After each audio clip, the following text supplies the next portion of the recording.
हेमंत सोरेन मुर्दाबाद, मुर्दाबाद,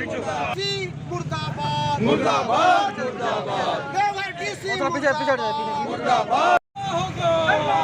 करना होगा, किसी का बर्खास्त करना होगा,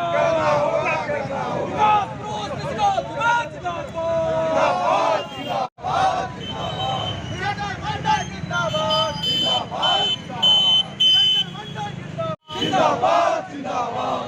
कोटा के लोकप्रिय सांसद निशिकांत दुबे जिंदाबाद, जिंदाबाद, जिंदाबाद, जिंदाबाद। देवघर डीसी मुर्दाबाद, मुर्दाबाद, मुर्दाबाद। देवघर डीसी मुर्दाबाद, मुर्दाबाद, मुर्दाबाद। जय जय निशिकांत दुबे जिंदाबाद, जिंदाबाद, जिंदाबाद। भारतीय जनता पार्टी जिंदाबाद हो गया, डीसी मुर्दाबाद,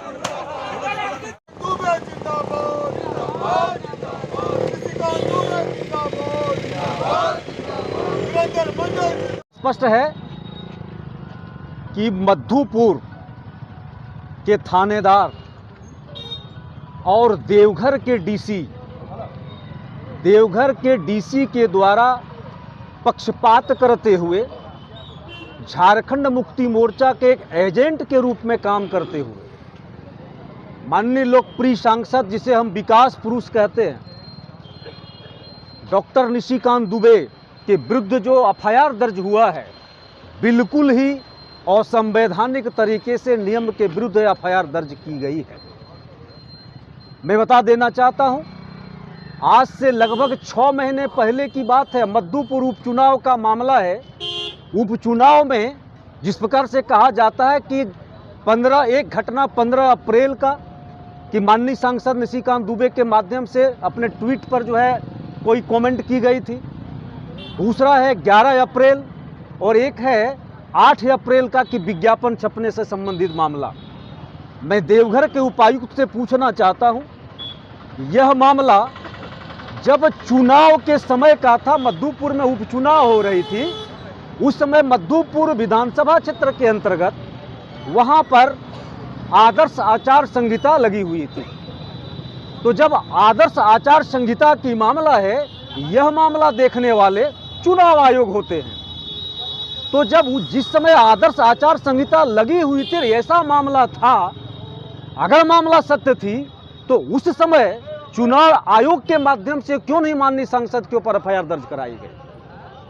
अगर उस समय नहीं कराई गई है तो निश्चित रूप से यह गलत है, नियम के विरुद्ध है और जानबूझकर माननीय सांसद के लोकप्रियता को हनन करने के लिए इस प्रकार से सत्ता के साथ मिलकर झारखंड मुक्ति मोर्चा के एजेंट बनकर माननीय सांसद के विरुद्ध जो एफआईआर दो एफआईआर किया है, जिसके विरोध में भारतीय जनता पार्टी पूरे राज्य स्तर पर आज झारखंड मुक्ति मोर्चा के सुप्रीमो जो हमारे जो है उसके कार्यकारी अध्यक्ष जो हेमंत सोरेन जी हैं और इस राज्य के जो वर्तमान मुख्यमंत्री हेमंत सोरेन हैं, इसके विरोध में और देवघर डीसी के विरोध में हम लोगों ने यह पुतला दहन का कार्यक्रम किया है। शुक्रवार को विद्यालय में जो है ताला बंद कर दी जाती है। क्या यह जो है सो क्या बोलते हैं किसी प्रकार का जो धर्मांतरण की बात नहीं है, यहाँ जो सांप्रदायिक बातें नहीं आती है। इरफान अंसारी जिसके घर के सामने आप कह रहे हैं इस प्रकार से बातें हुई है, वो तालिबान की बात करते हैं। क्या यह सांप्रदायिक बात नहीं है? विधानसभा के अंदर हर हमेशा एक ही जो है इसका बोलते तुष्टीकरण की राजनीति करता है, एक धर्म विशेष की बात करता है। क्या वह जो है सो किसी प्रकार की जो है सो सांप्रदायिक मामला नहीं है?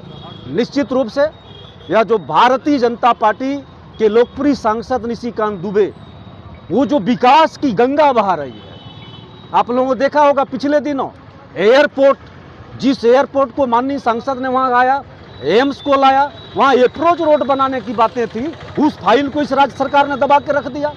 माननीय सांसद ने यहां की जनता का हित को देखते हुए, संथाल परगना की जनमानस की भावना को देखते हुए व्यक्तिगत अपनी राशि से अपना खर्च देकर जो लैंडलॉर्ड है उनको जो राशि दी और अपने पैसे से वहां पर अप्रोच रोड बनाने का काम किया।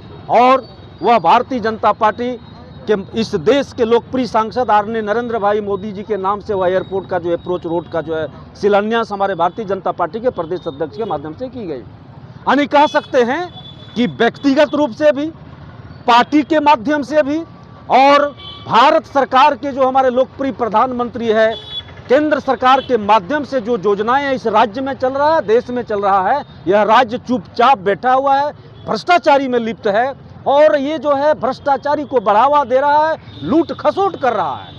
इसका आवाज उठाने वाला अगर संथाल परगना का अगर जनता की आवाज बनकर लोकसभा में उठाने वाला अगर कोई यहाँ का जो है सो लोकप्रिय नेता है, आदरणीय सांसद निशिकांत दुबे है, जो सिर्फ गोड्डा ही नहीं पूरे संथाल परगना की जनता की आवाज है।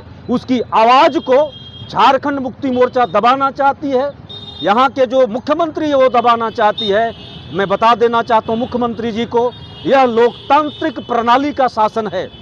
आप लोकतांत्रिक प्रणाली से कोई भी कार्य करिए, पक्षपात करते हुए, सत्ता का दुरुपयोग करते हुए माननीय सांसद के विरुद्ध जो एफआईआर किए हैं, अगर एक सप्ताह के अंदर उसको वापस नहीं लेते हैं तो भारतीय जनता पार्टी सड़क से लेकर सदन तक हंगामा करेगी लोकतांत्रिक तरीके से और उस एफआईआर को वापस कराने पर मजबूर कर देगी। आपने पिछले दिनों